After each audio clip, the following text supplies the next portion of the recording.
জানিয়ে দেব হাতে থাকা সর্বশেষ আপডেট বাংলা সংবাদ। প্রথমেই সংবাদ শিরোনাম। বাংলাদেশ পুলিশের সংস্কারে সহযোগিতা করবে ইতালি। এরপর জানিয়ে দিব রাষ্ট্র পরিচালনার দায়িত্ব পেলে সেবকের পরিচয় দেবে জামাত। এদিকে কর্মকর্তাদের পদায়নে বৈষম্য করেছে ইসি। আরও জানিয়ে দেব পুলিশের অভিযানে উখিয়া আওয়ামী লীগের 5 নেতা গ্রেফতার। সর্বশেষ জানিয়ে দেব খালাস পেলেন ফখরুল রিজভী সহ 8 নেতা। এতক্ষণ শুনছিলেন সংবাদ শিরোনাম, এবারে বিস্তারিত। তবে অনুরোধ থাকবে ভিডিওটিতে একটি লাইক করবেন এবং কমেন্ট করে জানিয়ে দিবেন কোন জেলা থেকে আপনি আমাদের এই ভিডিওটি দেখছেন। বাংলাদেশ পুলিশের সংস্কারে সহযোগিতা করবে ইতালি। বাংলাদেশ পুলিশের সংস্কারে ইতালি সহযোগিতা করবে বলে জানিয়েছেন দেশটির রাষ্ট্রদূত অ্যান্তনিও আলেসান্দ্রো।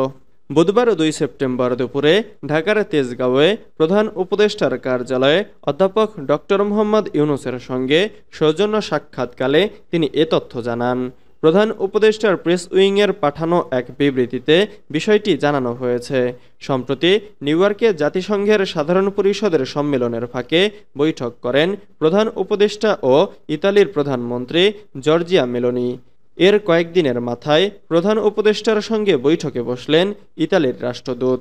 তাদের বৈঠকে নিরাপদ, সংগঠিত ও নিয়মিত অভিবাসন, অর্থনীতি ও বাণিজ্য সহযোগিতা এবং পুলিশের সংস্কার ইস্যু প্রাধান্য পেয়েছে।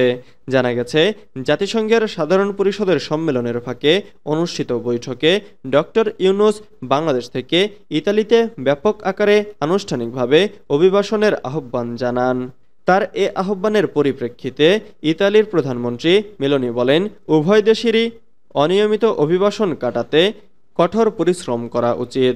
আজকের বৈঠকে রাষ্ট্রদূত আলেসান্দ্রো বলেন, আমরা বাংলাদেশের অভিবাসীদের রক্ষা করতে চাই।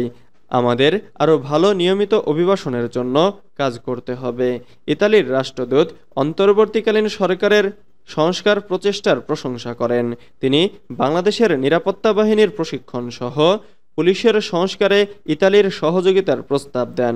তিনি বলেন, আমাদের পুলিশ বেশ কয়েকটি দেশে এটি করে থাকে। রাষ্ট্রদূত আশা প্রকাশ করেন যে দুই দেশের মধ্যে দ্বিপাক্ষিক বাণিজ্য শিগগিরই প্রত্যাবর্তন হবে। বর্তমানে দুই দেশের মধ্যে দ্বিপাক্ষিক বাণিজ্য প্রায় $2.5 বিলিয়ন।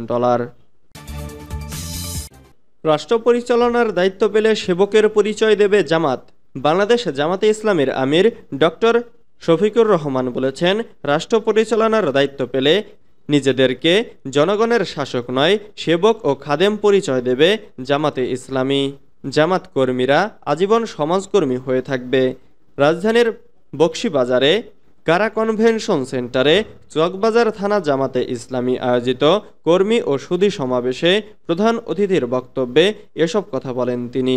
জামাতে ইসলামী আমির বলেন, আওয়ামী লীগ ঘরে ঘরে চাকরি দেবে বলে ঘরে ঘরে মামলা আর লাশ দিয়েছে। জনগণের টাকায় কেনা অস্ত্র দিয়ে জনগণকেই হত্যা করেছে আওয়ামী লীগ। বিগত 15 বছর দেশের প্রতিটি নাগরিক কোনো না কোনোভাবে আওয়ামী লীগের জুলুমের শিকার হয়েছে। নির্বাচন প্রসঙ্গে তিনি বলেন, যারা বলে আওয়ামী লীগ ছাড়া নির্বাচন গ্রহণযোগ্য হবে না, তাদের বলবো, আওয়ামী লীগ নির্বাচন কবে চেয়েছে? 2014 সালে একদলীয় নির্বাচন, 2018 সালে রাতের ভোট, সবশেষ 2024 সালে ডামি ভোট করা আওয়ামী লীগ গণতন্ত্র ও নির্বাচন বিশ্বাস করে না। আওয়ামী লীগ নির্বাচনকে ভয় পায়, শুধু ভয় নয়, চরম ভয় পায়। সেজন্য বিরোধী দলমত সহ্য করতে পারে না। বিরোধী দলমত দমন করে তারা চেয়েছে আজীবন ক্ষমতায় টিকে থাকতে, কিন্তু ছাত্র জনতার আন্দোলনে গণহত্যা চালিয়েও টিকে থাকতে না পেরে আওয়ামী লীগ ক্ষমতা ছেড়ে গোষ্ঠীসহ দেশ থেকে পালিয়েছে। কর্মকর্তাদের পদায়নে বৈষম্য করছে ইসি। নির্বাচন কমিশন সচিবালয় ও মাঠ পর্যায়ের পদায়নে বৈষম্য করছে বলে অভিযোগ করেছেন সংস্থাটির কর্মকর্তারা। একই সঙ্গে বর্তমান পরিস্থিতিতে পদোন্নতিপ্রাপ্তদের যথাযথ স্থানে পদায়নের দাবিও করেছেন ইসি কর্মকর্তারা। ইসি সচিব শফিউল আজিমের কাছে তারা ইতোমধ্যে এ সংক্রান্ত লিখিত দাবি জমা দিয়েছেন। এতে উল্লেখ করা হয়েছে, নির্বাচন কমিশন সচিবালয় ও মাঠ পর্যায়ের বিভিন্ন স্তরে শূন্য পদে এ পর্যন্ত সকল পদোন্নতি দেওয়া হয়েছে। অতীব দুঃখের বিষয়, বিগত ১৫ বছরে ফ্যাসিস্ট সরকারের আমলে রাজনৈতিক প্রভাব ও আর্থিক সংশ্লিষ্টতার কারণে বিপুল সংখ্যক পদোন্নতিপ্রাপ্ত কর্মকর্তাকে বিভিন্ন পদে যোগ্যতার স্থানে পদায়ন না করে জুনিয়র এবং নিচের গ্রেডের পদের কর্মকর্তাদেরকে উচ্চ পদে পদায়ন করে চরম বৈষম্যমূলক অবস্থার সৃষ্টি করা হয়েছে, যা বর্তমান ছাত্র জনতার বিপ্লবী সরকারের মূল চেতনার পরিপন্থী। উদাহরণস্বরূপ, মাঠ পর্যায়ের ১০ অঞ্চলে চতুর্থ গ্রেডের ১০ জন আঞ্চলিক নির্বাচন কর্মকর্তার পদে পদোন্নতিপ্রাপ্ত কর্মকর্তা থাকা সত্ত্বেও খুলনা, রাজশাহী ও কুমিল্লা অঞ্চলের আঞ্চলিক নির্বাচন কর্মকর্তার পদে নিম্নতর ৫ম গ্রেডের কর্মকর্তাদের পদায়ন করা হয়েছে। এতে আরও বলা হয়েছে, মাঠ পর্যায়ে ১৯টি ৫ম গ্রেডের সিনিয়র জেলা নির্বাচন কর্মকর্তার পদ রয়েছে। এর মধ্যে ৮টি জেলা হল ময়মনসিংহ, টাঙ্গাইল, সিলেট, বগুড়া, ঢাকা, দিনাজপুর, কুষ্টিয়া ও খুলনা জেলায় সিনিয়র জেলা নির্বাচন কর্মকর্তার পদে জুনিয়র ৬ষ্ঠ গ্রেড এবং অতিরিক্ত জেলা নির্বাচন অফিসারদের দীর্ঘদিন যাবৎ পদায়ন করে রাখা হয়েছে। অথচ ওই সমস্ত পদে পদোন্নতিপ্রাপ্ত যোগ্যতর কর্মকর্তাদের দীর্ঘদিন ধরে বৈষম্যমূলক সচিবালয়ে দপ্তরবিহীনভাবে বসিয়ে রাখা হয়েছে। পুলিশের অভিযানে উখিয়া আওয়ামী লীগের ৫ নেতা গ্রেফতার। কক্সবাজারের উখিয়ায় বৈষম্যবিরোধী ছাত্র আন্দোলনে সহিংসতার ঘটনায় ৫ জনকে গ্রেফতার করেছে পুলিশ। তারা সবাই উখিয়া আওয়ামী লীগের নেতা ছিলেন। মঙ্গলবার ১ অক্টোবর রাতে পৃথক স্থানে অভিযান চালিয়ে তাদের গ্রেফতার করা হয়।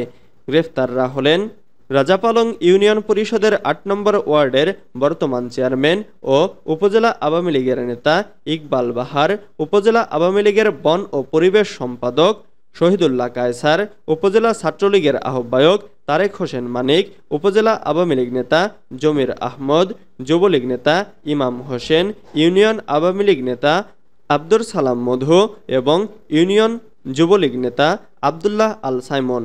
উখিয়া থানার ভারপ্রাপ্ত কর্মকর্তা শফিকুল ইসলাম বিষয়টি নিশ্চিত করেছেন। তিনি জানান, গত ৫ আগস্ট সরকার পতনের পর ৭ আগস্ট উখিয়া সদর স্টেশনে উপজেলা বিএনপির কার্যালয় ভাঙচুর এবং আন্দোলনে সহিংসতার অভিযোগে করা মামলায় তাদের ৫ জনকে গ্রেফতার করা হয়। গ্রেফতারদের আদালতে পাঠানো হয়েছে। খালাস পেলেন ফখরুল রিজভী সহ ৮ নেতা। এক যুগ পর গাড়ি পোড়ানো ও বিস্ফোরক মামলায় বিএনপি মহাসচিব মির্জা ফখরুল ইসলাম আলমগীর, সিনিয়র যুগ্ম মহাসচিব রুহুল কবির রিজভী, বাংলাদেশ জামাতে ইসলামীর ঢাকা মহানগর দক্ষিণের সেক্রেটারি ডক্টর মোহাম্মদ শফিকুল ইসলাম মাসুদ সহ ৮ জনকে খালাস দিয়েছে আদালত। ২০১২ সালে রাজধানীর পল্টন মডেল থানায় গাড়ি পোড়ানো ও বিস্ফোরক ধারায় এই মামলা করা হয়। বুধবার ২ অক্টোবর সকালে ঢাকার চিফ মেট্রোপলিটন ম্যাজিস্ট্রেট আদালতে মামলাটির শুনানি হয়। শুনানি শেষে মামলা থেকে তাদের খালাস দেন অতিরিক্ত চিফ মেট্রোপলিটন ম্যাজিস্ট্রেট জিয়াউর রহমানের আদালত। তাদের আইনজীবী সৈয়দ জয়নুল আবেদিন মেজবা কালবেলাকে এসব তথ্য নিশ্চিত করে বলেন, ২০১২ সালে ঢাকা দক্ষিণ সিটি কর্পোরেশনের মামলার গাড়ি পোড়ানোর ঘটনায় পল্টন মডেল থানার এই মামলায় দীর্ঘ ১২ বছর পর খালাস পেয়েছেন তারা।